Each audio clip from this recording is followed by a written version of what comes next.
ጃፓን ዓለምን ድፍን 25 ዓመታት ቀድማ እየኖረች ነው። ብዙዎች ከዘመኑ ጋር መኖር አቅቷቸው ሲታገሉ፣ አንዳንዶች ኋላ ቀርተው ቁልቁል ሲሄዱ፣ ጃፓን ግን ሀገራትን ሁሉ ቀድማ 2050 ላይ ደርሳለች። ይህን ዘመንን የመቅደም ተሰጥኦ ጃፓኖች የሥራቸው ውጤት እንደሆነ ይናገራሉ። በዓለም ረጅም ዕድሜ የሚኖሩት ጃፓኖች አማካኝ የመኖሪያ ዕድሜያቸው 85 ነው። አሁን 85 ዓመት ዕድሜው ላይ ያለ ሰው አሜሪካዊ ቢሆን ገና በ105 ዓመት ዕድሜው የሚያየውን ነገሮችና ቴክኖሎጂዎች አንድ ጃፓናዊ ግን በ85 ዓመቱ ያየዋል። Japan is the most futuristic country in the world. Japan just shocked the world with what it is building. While most countries argue about the future, Japan quietly put it to work.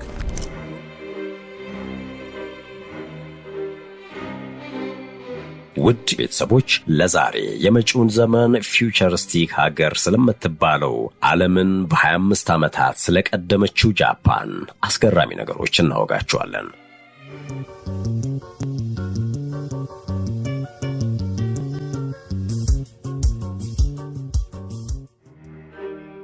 እጅግ ዘመናዊ ንጹህና ታይቶ የማይጠገብ ውበት ያላቸው ከተሞች ያላት ጃፓን በአንዳንዶች ገለጻ የከተሞቹ ውበት በቪዲዮ ጌሞች ላይ እንዳሉ ምናባዊ ውብ ከተሞች እንጂ በእውነ እንዲህ አይነት ከተማ አለው የሚያስብሉ ናቸው። ጃፓን በኢኮኖሚ በቴክኖሎጂና በፈጠራ ከሌላው ዓለም በተለየ መንገድ ልቃ ሌላውን ቀድማ ትገኛለች። ከሁሉ ቀድማ መገኘቷ በተለያየ መንገዶች ይገለጣል። የተወሰኑትን በዚህ ዝግጅት እንመለከታቸዋለን። ጃፓን የወደፊት ወይም ፊውቸሪስቲክ ሀገር የተባለችበት ምክንያቶች አንደኛው ሮቦቶችን በተለያየ አገልግሎቶች ላይ መጠቀሟ ነው። በጃፓን ብዙ ቦታዎች ላይ ሮቦቶች የተለያየ አገልግሎቶች ይሰጣሉ። አሁን የምናሳያችሁ ሆቴል ያለምንም የሰው ልጅ ጣልቃ ገብነት ሙሉ በሙሉ በሮቦቶች አስተናጋጅነት የሚሰራ ነው። ጃፓን ሙሉ ለሙሉ ሮቦቶች የሚያስተናግዱበት ሆቴል ያለባት የመጀመሪያዋ ሀገር ናት። ሄና የሚባል በቶኪዮ የሚገኝ ሆቴል ሙሉ በሙሉ አገልግሎት የሚሰጠው ሮቦቶችን በመጠቀም ነው።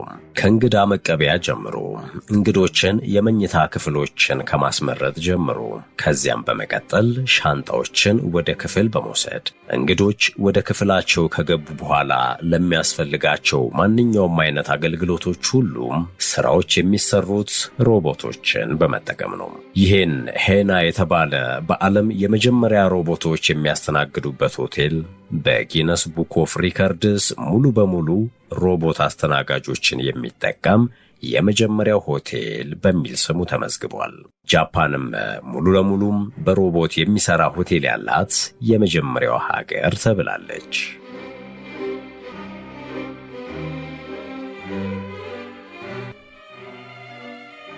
ጃፓን ሌላኛው የወደፊት ሀገር የሚያስበላት ነገር ያለምንም ሰራተኛ አገልግሎት የሚሰጡ ልክ እንደ ካፍቴሪያ ራሱን የሚያስተናግዱበት ዕቃ መርጠው ገዝተው ሂሳብ ከፍለው የሚወጡበት ሱፐርማርኬቶች ናቸው። ለአብነትም ታዋቂዎቹ የ7-11 ሱፐርማርኬቶች ማሳያ ናቸው። ያለምንም አስተናጋጅ ሰራተኛ፣ ያለምንም ጠባቂ፣ ያለምንም ገንዘብ ተቀባይ ካሸር በሳምንት 7 ቀናት በቀን 24 ሰዓታት ይሰራሉ። ሱፐርማርኬቶቹ ጣሪያዎች ላይ ስርቆትን ለመከላከል ቁጥራቸው እጅግ የበዛ ካሜራ የሚገጠምላቸው ሲሆን እያንዳንዱ ዕቃ ከሱፐርማርኬቶቹ ሳይከፈልበት እንዳይወጣ እላዩ ላይ ባርኮድ የታተመለትም ነው። ሱፐርማርኬቶቹ ውስጥ እንደ ደንበኛው ምርጫ ጁስ የሚሰሩ ቡና የሚያፈሉ ማሽኖችን ማግኘት እጅግ የተለመደ ነው። ደንበኛው የፈለገውን አይነት አትክልት ፍሪጆች ውስጥ ይገዛል። ወደ ጁስ መስሪያ ማሽኖች በማቅረብ በፈለገው ፍጥነት እንዲሰራለት ያዛል። በጥቂት ሰከንድ ውስጥ ደንበኛው የሚፈልገው አይነት ይሰራለታል።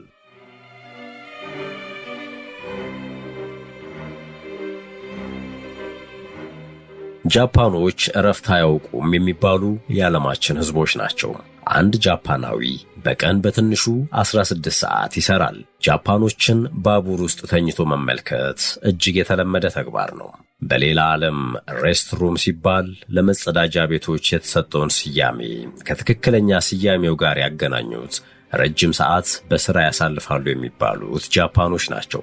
የሚሰሯቸው መጸዳጃ ቤቶች ከፍተኛ ጥራትና ዘመናዊነት ያላቸው ናቸው። በሌላ ዓለም እጅግ ባልተለመደ ሁኔታ መጸዳጃ ቤቶቹ ኤሌክትሮኒክስ መሳሪያዎች የተገጠመላቸው ሲሆን የተጠቃሚዎችን የጤና ሁኔታ የሚመረምሩና መረጃ የሚሰጡ ናቸው። ያለምንም የእጅ ንክኪ በድምፅ ትዕዛዝ ብቻ የሚሰሩም ናቸው። እነኚህ በቴክኖሎጂ የታገዙ መጸዳጃ ቤቶች ከሚሰጧቸው አገልግሎቶች መካከል በመጸዳጃ ቤቶቹ የተጠቀመውን ሰው ያለምንም የእጅ ንክኪ ተጠቅሞ ከጨረሰ በኋላ በሚመርጠው የውሃ ሙቀትና በሚመርጠው የውሃ ግፊት ያጥባል። የመጸዳጃ ቤቱን ሙቀት መቆጣጠር፣ እንደ ተጠቃሚ ፍላጎት የመጸዳጃ ቤትን ጠረን በተለያዩ የሽቶ መዓዛዎች መቀየር አሊያም ጠረን አልባ ማድረግ፣ ግድግዳው ላይ በተገጠሙ ስፒከሮች የተለያዩ ሙዚቃዎችን መምረጥና ግድግዳው ላይ በተገጠሙ ስክሪኖች ደግሞ ከሙዚቃዎች ጋር የሚሄዱ ምስሎችን ያሳያል።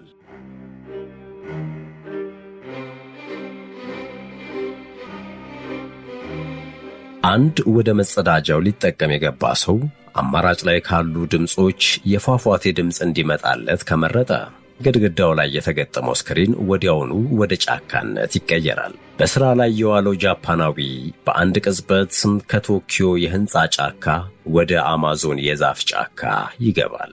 በዓለም በትንሽ ስፋት ውስጥ ብዙ መጸዳጃ ቤቶችን በመያዝ የሚወዳደራት የለም።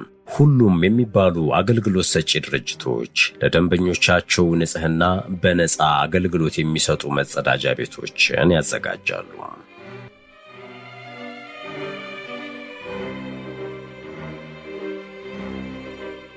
125 ሚሊዮን ዜጎች ያላት ጃፓን በጎዳናዎቿ ላይ የሚርመሰመሱ ከ78 ሚሊዮን በላይ መኪኖች አሏት። ከፍተኛ የሆነ የሰውና የመኪና ጥምርታም አላት። ከ1000 ጃፓናውያን 660ዎቹ የመኪና ባለቤቶች ናቸው። በዚህ ምክንያት ጃፓን ከፍተኛ የሆነ የፓርኪንግ ችግር ያለባት ሀገር ናት። ጃፓናውያን ግን ለዚህ መፍትሄ አላጡም። ለዚህም የሰሩት መፍትሄ ቁመታቸው እስከ 10 ፎቅ ድረስ የሚረዝም የፎቅ ፓርኪንግ ማዘጋጀት ነው። ማንኛውም ተጠቃሚ መኪናውን አምጥቶ የፓርኪንግ ሕንፃው ወለል ላይ ካስቀመጠ በኋላ ሕንፃዎቹ በተገጠመላቸው አሳንሰሮች አማካኝነት መኪኖቹን ወዳሉት ክፍት ቦታዎች ይወስዷቸዋል። መኪናውን ፓርክ ያደረገ ባለመኪና በቀጣይ ጊዜ ሲመጣም የመኪናውን ታርጋ ብቻ በመጻፍ በጥቂት ደቂቃዎች ውስጥ ፓርክ ያደረገው መኪናን መቀበል ይችላል።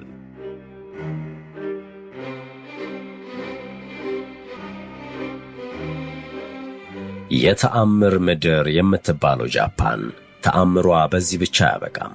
ሌላው አስደናቂና ጃፓን ከዓለም ቀድማ 2050 ላይ ደርሳለች የሚያስብለው ቡሌት ትሬን ወይም ጥይት ባቡር የሚባለው የባቡር መስመሯ ነው። የጃፓን ፈጣን ባቡር በሰዓት 320 ኪሎ ሜትር የሚምዘገዘግ ሲሆን ከኦሳካ ወደ ቶኪዮ ያለውን የ450 ኪሎ ጉዞ ከ2 ሰዓት ባነሰ ጊዜ ውስጥ ይደርሳል።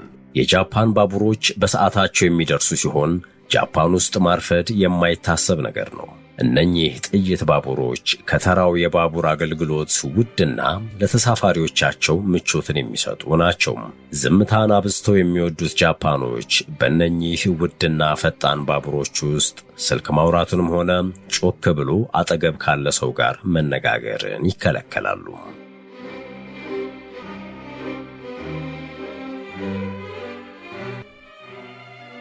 አንድ ሰው በጃፓን ጎዳናዎች ላይ ውሃ መጠጣት ቢፈልግ፣ ሲጋራ ማጨስ ቢፈልግ፣ አሊያም ኤርፎን መግዛት ቢፈልግ እነኚህን ነገሮች የሚሸጡለት ሱቅ በደረቴ ሳይሆን የሚፈልገውን ዕቃ መሸጫ የሆኑ ማሽኖች ናቸው። ከቡና እስከ ቢራ፣ ከምግብ እስከ ኤሌክትሪክ ዕቃዎች ሁሉንም ነገሮች ከነኚህ በየአደባባዩ ከቆሙ ማሽኖች ማግኘት ይቻላል። በመላው ጃፓን እነኚህ መሸጫ ማሽኖች ከገጠር እስከ ከተማ በሁሉም ቦታ ሲገኙ ቁጥራቸው ከ5 ሚሊዮን በላይ እንደሆነ ይገመታል። ከመሸጫ ማሽኖች ሌላ በሬስቶራንቶች ውስጥም አጨብጭቦ አስተናጋጅ ማዘዝ በጃፓን ከቀረ ረጅም ዓመታት ሆኖታል። እያንዳንዱ ተስተናጋጅ ከፊቱ በሚገኝ ስክሪን ላይ የተገጠመን ሜኑና ዋጋውን እየተመለከተ ያዛል። የሬስቶራንቱ ሼፎችም ያሉበት ሆነው ማን ምን ምግብ እንዳዘዘ፣ የትኛው ጠረጴዛ እንደታዘዘ፣ ትዕዛዙን ከኩሽናቸው ሳይወጡ ስክሪናቸው ላይ ያገኙታል።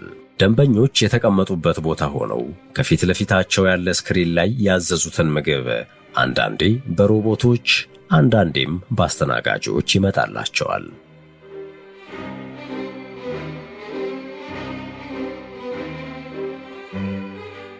ያ ጀግና ገበሬ የተጠመደ ዛሬ የሚለው የሀገራችን የእርሻ ዘፈን ጃፓን ላይ ሥራ ካቆመ ረጅም ዓመታት ሆኖታል። የጃፓን ገበሬ ሪሞት ኮንትሮል ይዞ በማሽን አርሶ፣ በማሽን ወቅቶ፣ በማሽን ይሰበስባል። እርሻ ጃፓን ላይ በሪሞት ኮንትሮል አሊያም በሞባይል ወይም በላፕቶፕ የሚሰራ የኦንላይን ጌም መስሏል። የጃፓን ገበሬ ለዓመል ያክል ማሳው ጎን ይቆማል እንጂ የእርሻ ሥራውን የሚሠራው በኮምፒውተር ትዕዛዝ በሚሠሩ ያለምንም የሰው ንክኪ በሚንቀሳቀሱ ትራክተሮች አርሶና አለስልሶ፣ በድሮን ዘርቶ፣ በድሮን ጸረ አረም ረሽቶ፣ እያንዳንዱን የሰብሉን ሁኔታ አለበት ቦታ በድሮን ቪዲዮ እየተከታተለ ምርቱን የሚሰበስበው ያለምንም የሰው ንክኪ አጭደው በሚወቁ ማሽኖች ነው።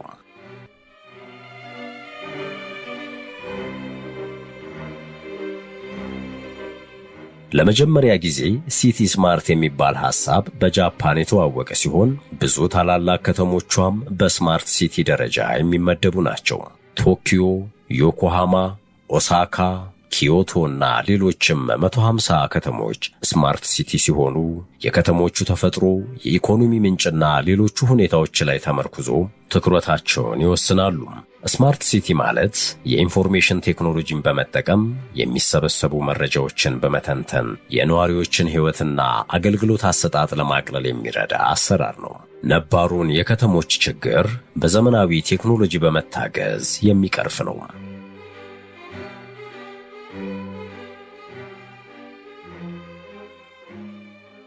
ስማርት ሞቢሊቲ በከተማ ውስጥ የሚገኙ የትራፊክ እንቅስቃሴን፣ የፓርኪንግንና የእግረኛ መንገድ አጠቃቀምን ያሳልጣል። ስማርት ኢንቫይሮንመንት የአካባቢ ንጽህናና ደህንነትን፣ ስማርት አኗኗር፣ ስማርት አስተዳደር፣ ስማርት ሰዎች፣ ስማርት ኢኮኖሚ በሚባሉት ደግሞ እንደየዘርፋቸው የተለያዩ መስኮች የሚሰበሰቡ መረጃዎችን በመተንተን የከተማ ሕይወትን ያቀላሉ። የመንግስትን አስተዳደር ሕይወት ሳይንሳዊና የተጠና ውሳኔ እንዲወሰን ያደርጋሉ። ጃፓን ዕድሜያቸው የገፉ ነዋሪዎቿን ለመንከባከብ የጀመረችው ፕሮጀክት በዓለም ዙሪያ እንደ ጥሩ ልምድ ተወስዶ ኢትዮጵያን ጨምሮ ብዙ ሀገራት እየተገበሩት ነው። ከ123 ሚሊዮን የጃፓን ሕዝብ ውስጥ 1/3 የሚሆነው ወይም 40 ሚሊዮኑ የሚኖረው በመዲናዋ ቶኪዮ ነው። ቶኪዮ ዋነኛ ትኩረቷ ኤአይን በመጠቀም የትራንስፖርት አገልግሎትን ማፋጠን ነው። ለብዙ የተፈጥሮ አደጋ ተጋላጭ የሆነችው ኦሳካ ደግሞ የስማርት ሲቲ ፕሮጀክቷ ተፈጥሮ ላይና አደጋ መከላከል ላይ ያተኮረ ነው። የጃፓኑ ቶዮታ በጃፓን የሚሰራው ስማርት ሲቲም አንዱ ፕሮጀክት ነው። ኤአይ እና አውቶሜሽን ላይ የሚሰራው ይህ የከተማ ፕሮጀክት በ10 ቢሊዮን ዶላር ወይም በ1.5 ትሪሊዮን ብር የሚሰራ ነው። ይህ ብር ማለት አሁን ካለው የኢትዮጵያ ዓመታዊ በጀት ትንሽ አነስ ያለ ማለት ነው።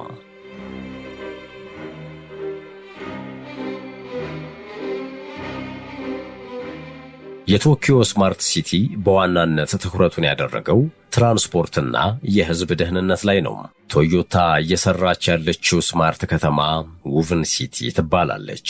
በሕይወት ያለ ላቦራቶሪ የተባለችው ይህች ከተማ በቀድሞ ካምፓኒው መስሪያ ቤት ፉጂ ተራራ አካባቢ የተሰራች ናት።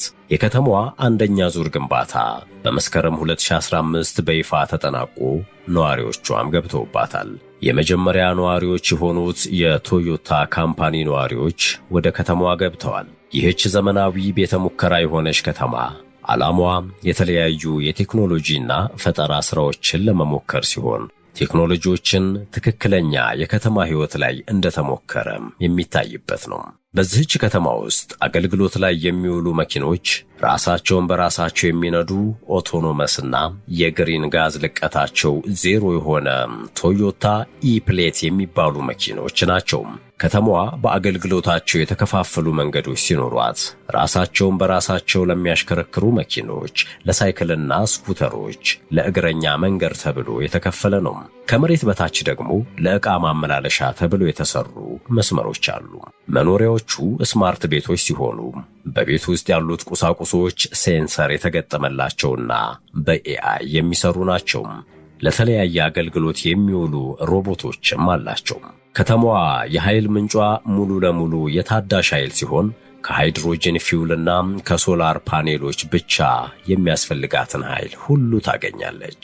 አሁን 100 ነዋሪዎች ያሏት ይህች ከተማ ቶዮታ በቀጣይ የምርምር ሥራ የሚሰሩ አካላት ወደ ከተማዋ መጥተው እንዲሰሩ እየጋበዘች ትገኛለች። በቀጣዩ የፈረንጆች ዓመት 2026 መጀመሪያ ላይም ለጎብኚዎች ክፍት እንደምትሆን ይጠበቃል።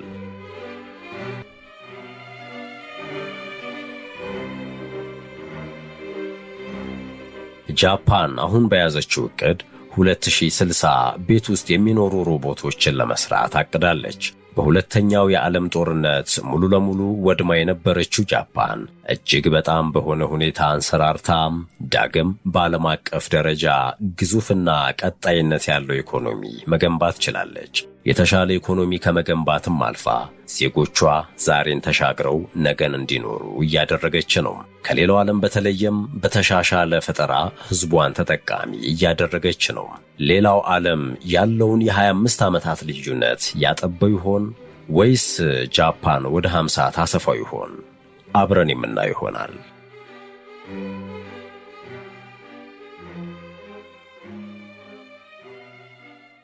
ውድ ቤተሰቦች ለዛሬ የጃፓንን በቴክኖሎጂና በሰው ሰራሽ አስተውሎት ከዘመን የቀደመችባቸውን አስገራሚ ፈጠራዎች ያጋራናችሁን ይመስል ነበር። ቻናሉን ሰብስክራይብ በማድረግ ቪዲዮቻችን ለበርካቶች እንዲደርስ ላይክ እና ሼር በማድረግ ድጋፋችሁን እየጠየቅን በያላችሁበት የበዛ ሰላም ተመኘን።